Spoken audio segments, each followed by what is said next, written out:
Begin your season in the rainbow stripes and all eyes are on you. Begin the season as three-time world champion and you are under a microscope. That was the position Peter Sagan found himself in as he kicked off his 2018 campaign at the Tour Down Under. Remember all that talk of the rainbow curse? That specific affliction has never been an issue for Peter Sagan, and he quickly got the first win of the season under his belt with his very first start, the People's Choice Classic in Adelaide. A few days later, Sagan was the fastest finisher left after the climb up Norton's summit during stage 4 of the Tour Down Under, notching his second win in just the first week of the season. It was in Australia that Peter debuted some new technology from 100%, new Speedcraft Air sunglasses with a built-in nasal dilator, using the new glasses for both his victories. As the World Tour moved to Europe, Peter's season got a bit quieter. In Strade Bianche, a race that seems tailor-made for the Slovak, he managed only 8th, behind a trio of young riders that perhaps he and the rest of the favorites underestimated.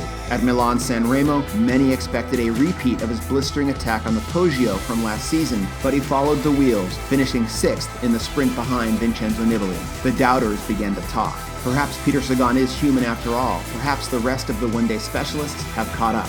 As the season moved on to the Cobbled Classics, Sagan quickly put much of that talk to rest with his record-equaling 3rd victory at Ghent-Wevelgem, with a blistering finish out of a large group, a sprint that left fast Italian finisher Viviani in tears. It was another victory for Sagan in his 100% Speedcraft Air sunglasses. Peter's Ghent-Wevelgem victory again placed him as the man to watch at the Tour of Flanders, but after Quick-Step's Niki Terpstra got away, the predicted acceleration from Sagan on the final Quermont ascent did not materialize, and while he made an effort at the top of the Paterberg, it was not enough to reach Terpstra or distance the chasers, and he finished in 6th place. The talk began again.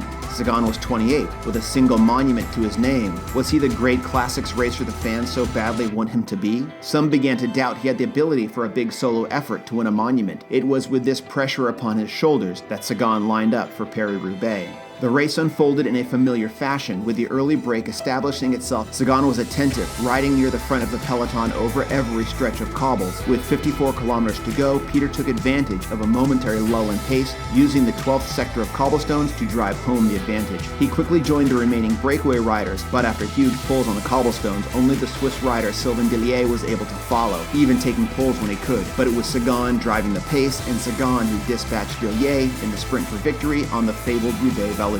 This time, Sagan was wearing the new 100% S2 sunglasses, a cylindrical shield lens with a half frame and laser-etched edging. Peter Sagan's 2018 Spring Classics campaign reinforced what we already knew. When the race is hard, Peter can win a sprint out of any group, and it showed us something new. Peter Sagan is not afraid to attack with a long way to ride, and he has the ability to make those moves stick. At 28 years old, Peter Sagan has yet to show us all his tricks. It's why he is a 3-time world champion, a 2-time monument winner, and the most feared one-day racer on the planet.